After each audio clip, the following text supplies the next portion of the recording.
ઉનો ઉનો તાવ આવ્યો મારે કપકનો કેવો ભાવ આવ્યો તાવ આવ્યો મને ઉનો ઉનો તાવ આવ્યો કાલ કપાસ વેચવા ગયા થા કપાસ વેચીને પાછા આવ્યા ને ત્યાં ઉનો તાવ આવી ગયો એટલે પોતા મૂકું ફેર પડી જાય ને ઓય દાદા કાઈ ફેર પડ્યો હા પડી કે ના પડી જો બોલો તમે એમ કરો તો મને કેમ ખબર પડે તમે હા પાડો છો કે ના પાડો એ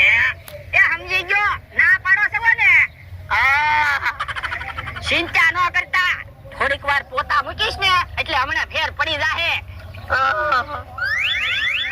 કાઈ ખાવું છે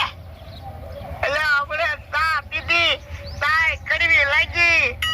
પણ ચા તો ગળી આવે તો એટલે ચા કડવી લાગી તો ઉભા રહ્યો પણ હું લેવા જાય તો કે લ્યો બોલો હું લેવા ગયો છે યો લીમડાના પાન ખાવ તો એ હારું કા લીમડાના પાન કેવા લાગ્યા ગયા લાગ્યા યો બોલો કેવો તાવ આવ્યો છે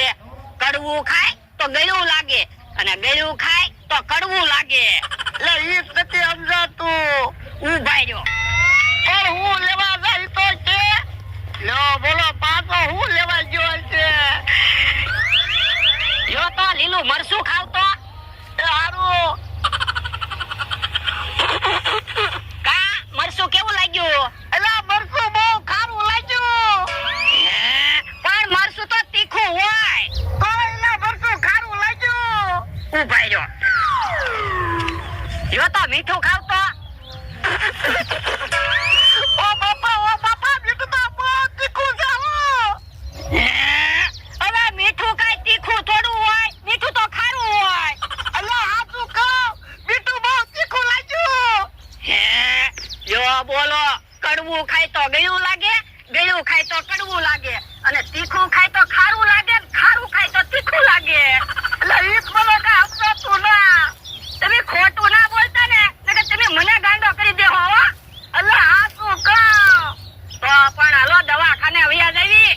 પણ યા બારાતે હલાતું નથી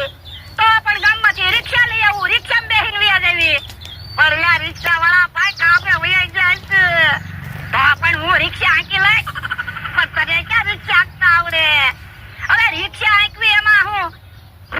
રિક્ષા ચાલુ કરવાની અને પછી સ્કૂટર જેમ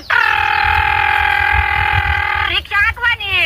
ના રે ના એ રિક્ષા ક્યાં કૂદી નાખી હોય તો હું ન કરી જાઉં તો પણ હું કરશું એ પોતા બોલ એ હારું